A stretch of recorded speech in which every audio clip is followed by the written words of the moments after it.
नमस्कार। आज हम बात करने वाले हैं दुनिया के सबसे अहम दस्तावेजों में से एक की, भारत के संविधान की। यह सिर्फ एक कानून की किताब नहीं है, यह तो हमारे देश की आत्मा है। सोचिए जरा, सदियों की गुलामी के बाद भारत के सामने एक बहुत बड़ा सवाल था कि 30 करोड़ लोगों के लिए एक बिल्कुल नया देश खड़ा करना है। उसके लिए नियम कानून कैसे बनेंगे? तो चलिए इसी सवाल की तह तक चलते हैं। देखिए, संविधान की कहानी कोई आज़ादी के बाद शुरू नहीं हुई। इसकी जड़ें तो आज़ादी के संघर्ष में ही थीं। हमारे नेताओं को यह एहसास हो चुका था कि अपने देश के लिए अपने नियम बनाना कितना ज़रूरी है। और यह सफ़र कोई छोटा-मोटा नहीं था। देखिए, 1934 में एम.एन. रॉय ने पहली बार ये आइडिया दिया था कि भारत की अपनी एक संविधान सभा होनी चाहिए।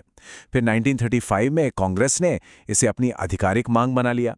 ब्रिटिश सरकार को भी झुकना पड़ा।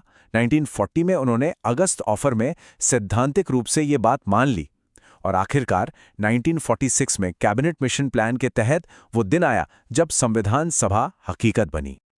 तो संविधान सभा तो बन गई। अब शुरू हुआ भारत के भविष्य का नक्शा, यानी उसका संविधान लिखने का वो जबरदस्त और मुश्किल काम। और ये काम कितना बड़ा था, इसका अंदाजा इस बात से लगाइए, 2 साल 11 महीने और 17 दिन लगे। जी हां, ठीक सुना। 9 दिसंबर 1946 को पहली मीटिंग हुई थी और वहां से लेकर संविधान को अपनाने तक इसे बनाने वालों ने दिन रात एक कर दिया था। संविधान बनाने वालों ने कोई जल्दबाजी नहीं की। उन्होंने दुनिया के 60 से ज्यादा देशों के संविधानों को पढ़ा, उनको परखा, लेकिन उन्होंने सिर्फ नकल नहीं की। उन्होंने वहां से अच्छी बातें लीं और उन्हें भारत की मिट्टी, यहां के समाज और संस्कृति के हिसाब से ढाला।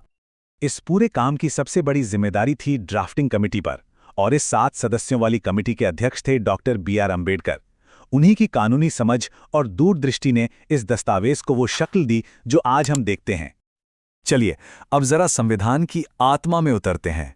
वो कौन सी बुनियादी सोच है, वो कौन सा दर्शन है जो इस पूरे ढांचे को थामे हुए हैं? संविधान की शुरुआत होती है प्रस्तावना से। ये एक तरह से पूरे संविधान का सार है, उसकी पहचान है। ये हमें बताती है कि एक देश के तौर पर भारत क्या हासिल करना चाहता है, और इसका आधार था जवाहरलाल नेहरू का उद्देश्य संकल्प। ये 5 शब्द, संप्रभु, समाजवादी, धर्मनिरपेक्ष, लोकतांत्रिक, गणराज्य, यही भारत की पहचान है। और एक दिलचस्प बात यह है कि समाजवादी और धर्मनिरपेक्ष शब्द शुरू में नहीं थे। इन्हें 1976 में 42वें संशोधन के जरिए जोड़ा गया, जो उस वक्त के हालात को भी दिखाता है। अब ये बहुत ज़रूरी बात है। संविधान हमें 2 तरह की चीज़ें देता है। एक है मौलिक अधिकार, जो बताते हैं कि सरकार हमारे साथ क्या नहीं कर सकती, ये हमारी ढाल हैं। और दूसरे हैं नीति निर्देशक सिद्धांत, जो सरकार को बताते हैं कि उसे एक अच्छा समाज बनाने के लिए क्या करना चाहिए। ये एक तरह से सरकार का रोड मैप है। और इन्हीं अधिकारों को ताकतवर बनाने के लिए है आर्टिकल 32। डॉक्टर अंबेडकर ने इसे संविधान का दिल और आत्मा कहा था। पता है क्यों? क्योंकि यही वो आर्टिकल है जो हर नागरिक को यह हक देता है कि अगर उसके मौलिक अधिकारों का हनन हो तो वो सीधे सुप्रीम कोर्ट का दरवाजा खटखटा सकता है। मतलब अधिकार सिर्फ कागज पर नहीं, हकीकत में है। अच्छा, तो फिलॉसफी तो समझ आ गई, पर देश चलेगा कैसे? सरकार का ढांचा कैसा होगा? आइए अब ये देखते हैं।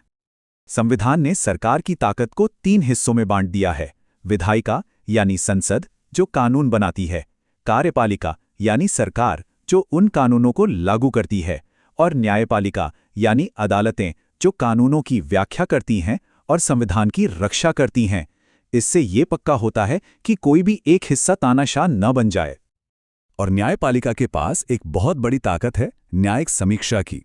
इसका मतलब यह है कि सुप्रीम कोर्ट ये जांच सकता है कि संसद का बनाया कोई कानून या सरकार का कोई फैसला संविधान के खिलाफ तो नहीं है, और अगर है तो उसे रद्द किया जा सकता है। इसीलिए सुप्रीम कोर्ट को संविधान का संरक्षक कहते हैं। भारत की बनावट भी बहुत खास है। यहाँ कनाडा की तरह केंद्र और राज्यों के बीच शक्तियों का बंटवारा है, लेकिन देश की एकता और अखंडता को बनाए रखने के लिए केंद्र को ज्यादा ताकत दी गई है। ये भारत की विविधता को देखते हुए एक बहुत सोचा समझा कदम था। संविधान बनाने वाले जानते थे कि वो जो बना रहे हैं वो पत्थर की लकीर नहीं हो सकता। समय बदलेगा, देश की ज़रूरतें बदलेंगी, इसलिए उन्होंने इसे एक जिंदा दस्तावेज बनाया जो वक्त के साथ सांस ले सके और बदल सके। इसीलिए संविधान में बदलाव यानी संशोधन करने का एक तरीका दिया गया है, ताकि ये हमेशा आज के ज़माने के हिसाब से चल सके और आने वाली पीढ़ियों के काम भी आ सके। लेकिन बदलाव का मतलब ये नहीं कि संविधान की आत्मा ही बदल दी जाए। 1973 में केशवानंद भारती केस में सुप्रीम कोर्ट ने एक ऐतिहासिक फैसला दिया। इसे कहते हैं मूल संरचना का सिद्धांत। इसका मतलब है कि संसद संविधान में बदलाव तो कर सकती है, लेकिन उसके मूल ढांचे जैसे लोकतंत्र, धर्मनिरपेक्षता, कानून का राज, इनको नहीं छू सकती। ये भारतीय न्यायपालिका की एक अनोखी देन है। और अब तक 100 से ज़्यादा संशोधन हो भी चुके हैं। पहले संशोधन में ज़मीनी सुधारों की बात हुई, तो 42वें संशोधन को तो मिनी संविधान ही कहा जाता है। 73वें संशोधन ने पंचायती राज को संवैधानिक दर्जा दिया। ये सब दिखाता है कि कैसे हमारा संविधान लगातार विकसित हो रहा है। कहा जाता है कि किसी भी देश का संविधान उसकी आत्मकथा होता है। तो सवाल ये है कि इस आत्मकथा का अगला अध्याय क्या होगा? ये एक जिंदा दस्तावेज है जिसे भारत के करोड़ों लोग हर रोज अपनी उम्मीदों और चुनौतियों से लिख रहे हैं। और इसका अगला पन्ना क्या होगा, ये हम सब मिलकर तय करेंगे।